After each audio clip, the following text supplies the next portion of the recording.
I wrote a piece on what they were called pod schools for the New York Times. This is where once schools closed down, well, generally, not exclusively, but generally, wealthier parents would gather together and you'd have 6 or 8 kids from different families.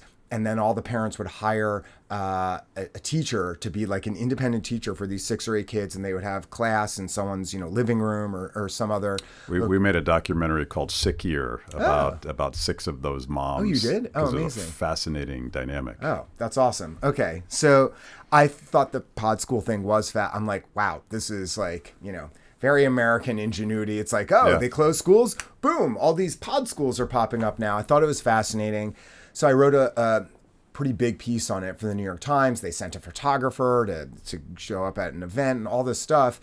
But one of the things that was important to me was, if I'm going to write about this, we should include a section on, well, should the schools be closed at all? Like, why are we even doing this? Like, that type of context is something I criticize when it's missing all the time. So I felt obligated. I was like, we can't just talk about pod schools as this like, whoa, look at this quirky phenomenon that's happening. We should be like, look at this quirky phenomenon that's happening. And, well, should this even be happening at all? So I did have a fair amount of content, a few paragraphs. There were a couple pediatricians who had recently published something. I forget the journal. It was like JAMA Pediatrics or some prominent pediatric medical journal, and they had published something saying, the kids are not at great risk. Opening schools is not going to be some supercharger type of event. The teachers are not at elevated risks. All of this stuff. So I interviewed the physicians who had written this piece that had come out, and I had a lot of that, the data they cite and blah blah blah, and it was just completely blackbarred from the piece. They just took all of it out. So that was a real moment. When maybe you already said this. When was that piece? I think this was summer of 2020. So the schools had already been shut for the entire spring, and things were a bit sort of unknown and nebulous, about where things are headed in the fall. And one of the things were these pod schools popping up. But when people think about, and look, I should add. Editors have every right, and indeed it is their job to edit things and cut stuff out. Mm-hmm. And someone can make the argument, well, yes, that stuff's important, but it didn't really belong in this piece. We need to keep this tightly focused on this topic. So I should add that in.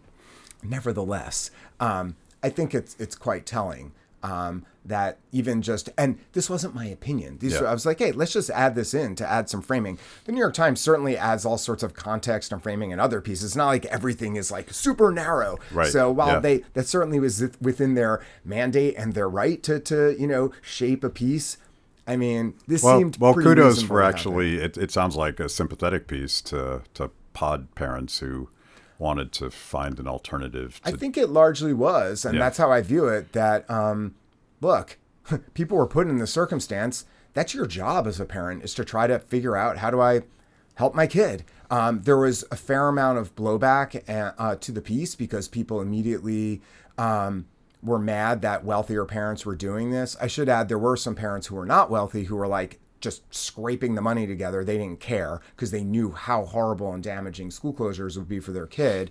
But by and large, it was wealthier parents because you're paying whatever it was, 20 grand, 40 grand or something to do this. But the idea that parents were supposed to just like sit back and take it and not try to like figure something out for their kid was absurd. Of course, parents were going to do this. And then there was a smaller section of voices who said, well, wait a minute, maybe we shouldn't be mad at those parents, but like, what about questioning them being put into this circumstance to begin with? But there was a lot of pushback against the parents who wanted to do this, which I thought was unfair. Thank you for joining me today on Kibbe on Liberty and for being part of our fiercely independent audience. Every week, my organization, Free the People, partners with Blaze TV to bring you this show. My guests bring smart perspectives on everything from current events to timeless philosophical debates. If you like what you hear, go to freethepeople.org/KOL and support Kibbe on Liberty so we can continue to produce these honest conversations with interesting people. Now, let's get back to it. The way that innovation works is that there's that first tranche of people that try that.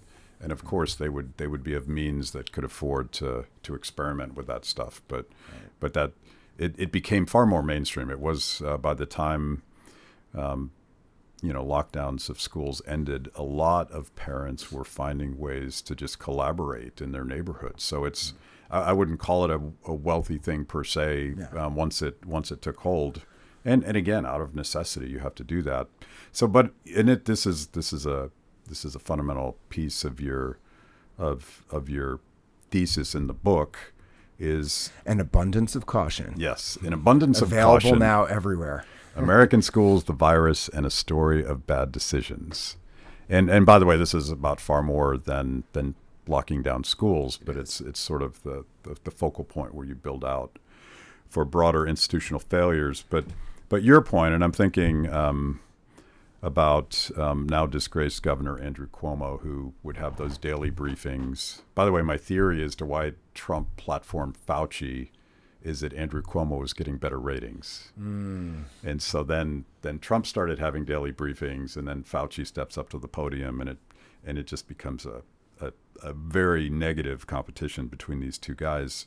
But he kept talking about the science, like, I'm just following the data, I'm just following the science, very self-righteous about it. If he was actually following the data on schools, when did we know that locking down schools did not protect children? There's not a bright line because different people could argue it different ways. We knew even in February that children were at extraordinarily low risk from the virus, the risk on par with any number of other risks that children face in day to day. So it wasn't zero, but nothing outlandish compared to other threats that children face in their life. More kids die drowning in a year than they did from COVID in a year. More kids, many more die in motor vehicle accidents and so on. So if you're doing risk assessment, correct, it never really made sense. No, this doesn't register. More kids died of the flu in according to CDC estimates in several seasons in the 10 years or so leading up to the pandemic than died of COVID in an individual year. I know this is sort of like a radioactive thing to cite, but it's just true. And I have the endnotes in my book. It's from the CDC estimates. So people can argue with the CDC if they want. But yes, the risk assessment is poor. So we knew early that it was low. Then the other sort of argument was that, well, maybe kids aren't at risk, but teachers are.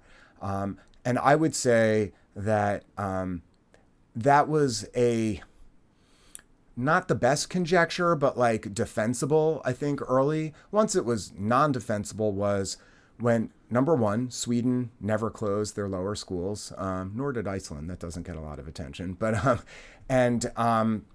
Sweden put out a study in the spring saying, look, we've looked at it. Teachers in these schools that never closed are at no higher risk than the average professional. And indeed, there were other professionals, I think like a pizza baker or something, a taxi driver, who are at noticeably higher risk of infection than the teachers. That's number one. And number two, to me, one of the kind of real milestones was at the end of April, beginning of May, Europe began reopening its schools. 22 countries began reopening their schools. We're talking about millions of kids, millions back in school in a whole variety of different, geographic areas, demographic areas, population densities. It ran the gamut. They all started opening, and the ministers of the EU met in May, virtually, and they said, we have observed no negative consequences of schools reopening. And that, to me, I think in the book I refer to it as a record scratch moment where it's okay, we're done. We're done here, folks. Before, maybe it was debatable. There are different experts could argue about it. We're not sure. We now have empirical evidence that's different than conjecture. It's different than a projection from modeling. This actually happened. We're no longer forward-looking about what will happen. We can now look backward and see what already happened. They opened schools. It wasn't, a tiny schoolhouse somewhere. We're talking about millions of kids, and nothing happened. They met a second time in June and had the same determination. This was for all intents and purposes, completely ignored by the legacy media. This should have been splashed across the front pages of every newspaper, and running as the thing on cable news, and it wasn't.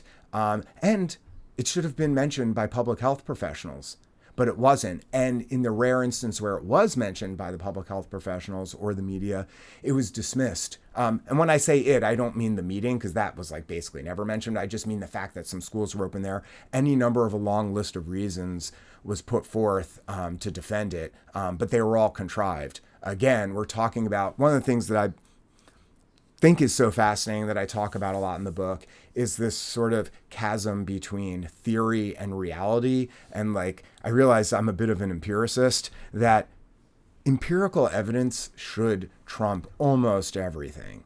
There are some circumstances where what we're observing can be deceiving, but by and large, the idea that we conducted policy in our country, policy that, for your audience, I think would be of particular interest, policy that really was a bit tyrannical, that deeply, deeply infringed on the liberties of regular citizens. Man, if you're going to do that, you better be really sure about what you're talking about. And they weren't.